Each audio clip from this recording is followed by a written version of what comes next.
Alright guys, just recording this on the GoPro.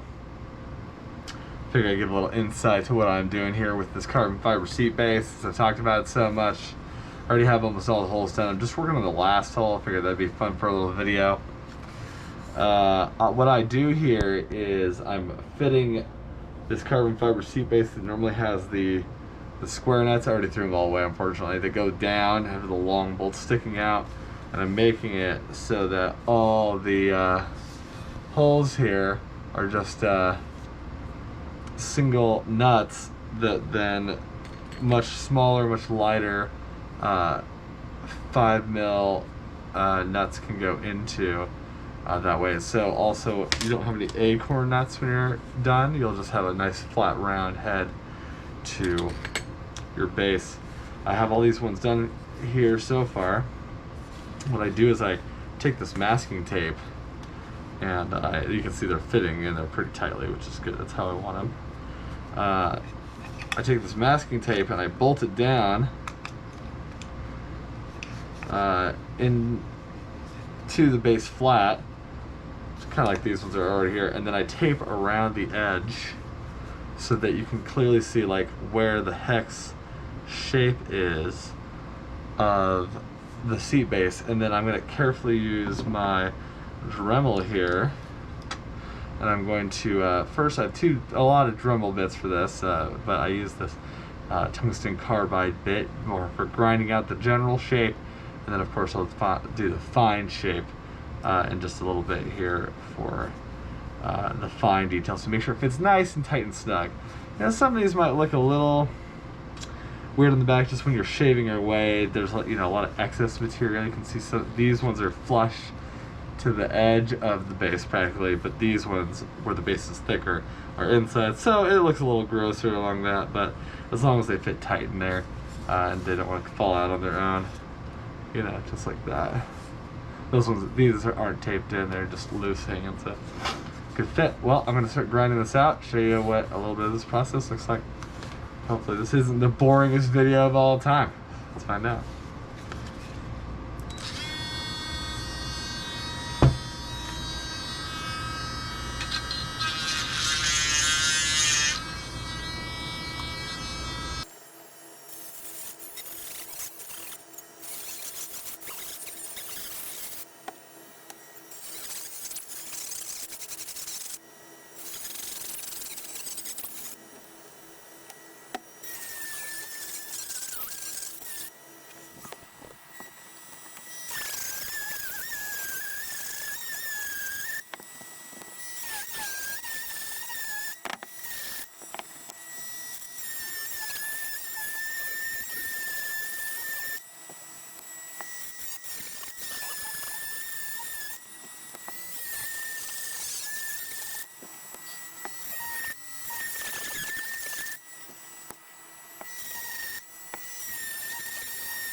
The general shape grinded out of there. Now I'm gonna start doing the fine tuning. Gonna change my bit up. You're just trying to make sure you get kind of a general flat shape worked through there. You don't want to. I've had these happen where like you start grinding them and you always work too big of a circle out, and then if the circle's too big, it's really hard to take the finer files and go through and put in the finer details.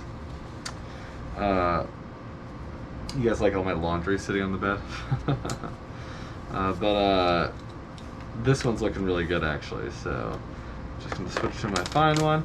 I use the tungsten carbide bits for the general hole drilling, and for a long time I used these. If you ever use Dremel, Dremel bits are really inexpensive. Just find yourself a nice, good Dremel tool that you're happy with. I got mine from Harbor Freight. I use these drill bit style. Like they're for woodworking where you go in that takes the shapes out, but they don't really seem to work too well. The ones that actually work really well are these diamond shaped ones, the diamond grinding bits. So yeah, they're just regular diamond style where they just grind away all the excess material. More than any kind of like threaded or I don't know what we call it, like filing style. Yeah, and even I feel like the diamond ones work better than the tungsten carbide, um, for actually clearing most material, but you can't just use the little ones for clearing out obviously lots of material. So I use the tungsten carbide for clearing out the big batch of material. All right, let's go finish this guy up here. All right. What you do? I'm gonna focus on the corners.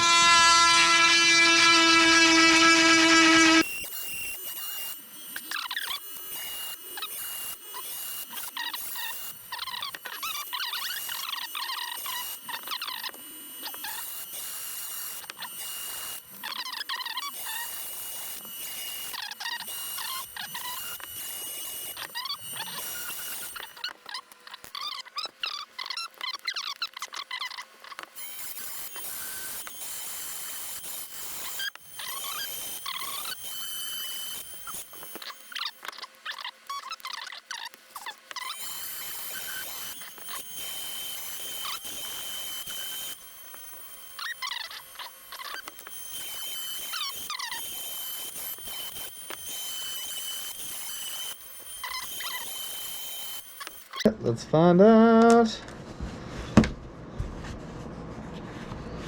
Oh, it feels really close, really close. Oh, there it is, bam. So, got it just like that. As you can see, got a nice tight fit in there. You know, you can see where it flared out a little bit on the corners, but other than that, it's not even jiggling. It's not even wiggling a little bit. Nice tight fit. And I'm just gonna put the other one back in there. We'll button this back up.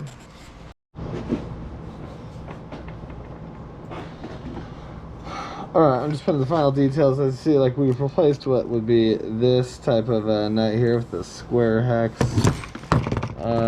shape that fit in there, and these eventually kind of catch on the edges of the carbon fiber base and strip it out. And there's no way to like tighten this down, you know, there's nothing to go against here. But now we've shaped these all, of course, into hex heads. And now these are going to fit in there, and there's just less material. I'm going to untape a lot of this, but I'm going to leave it just lightly taped down like that, just like with one strip of tape, and that'll just live in there. You know, just going to be part of the base. And then the bolts are going to, of course, come through a little bit here. And the last thing is we're gonna glue this down.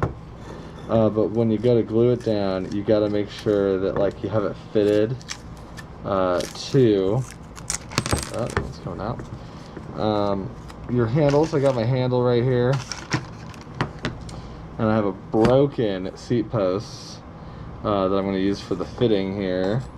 Make sure it all fits tight. All those holes look like they're lining up really good. Make sure that my washer nut situation actually fits in the seat post, because sometimes they're different. Yeah, it fits in there perfect. Just stack those all up. These are all the same size too. So they all should fit, no problem. I find that when you're doing this carbon fiber seat modification, just the way that all of it lines up, you can pretty much just do the same size bolt for all of the holes rather than have varying size ones. Like sometimes you have shorter ones for the front and longer ones for the middle. But I think you know, because these nuts are like recessed into the base a bit more, you don't have to have different size bolts. So forgive me while I just take some of this tape off of here really quick.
It's important to screw it in while the glue is drying, because you want to make sure that those nuts suck tight to the base, the shape of your handle. Otherwise, they'll be like good and cockeyed.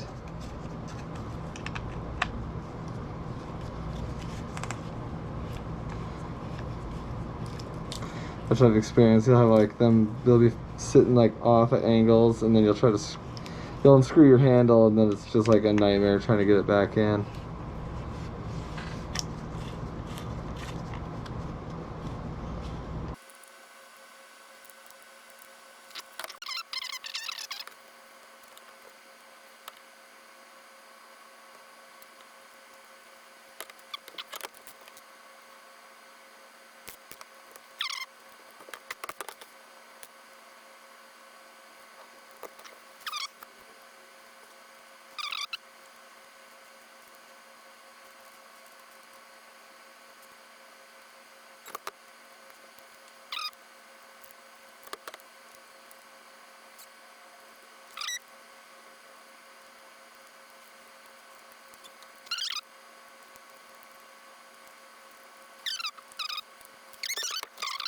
I'll wait for this to dry. Once all these bolts are nice and tight and dried down, I will throw the cover back on and mail it back.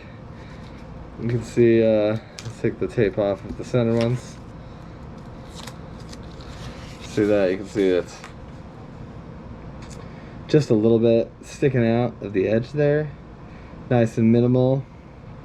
And if you were really antsy, you could file down or take a saw and trim off just some of the excess nuts there, or you can buy smaller ones. I think at this size range they don't get smaller enough. They don't get smaller in a way that like is conducive. It's like too small or this size. And then the base is pretty straightforward. You know, the base. I'll just glue those in and let those sit in there. And that is how you put together a modification for an Allen key carbon fiber seat base. Hope you found this very informative, guys. Until next time.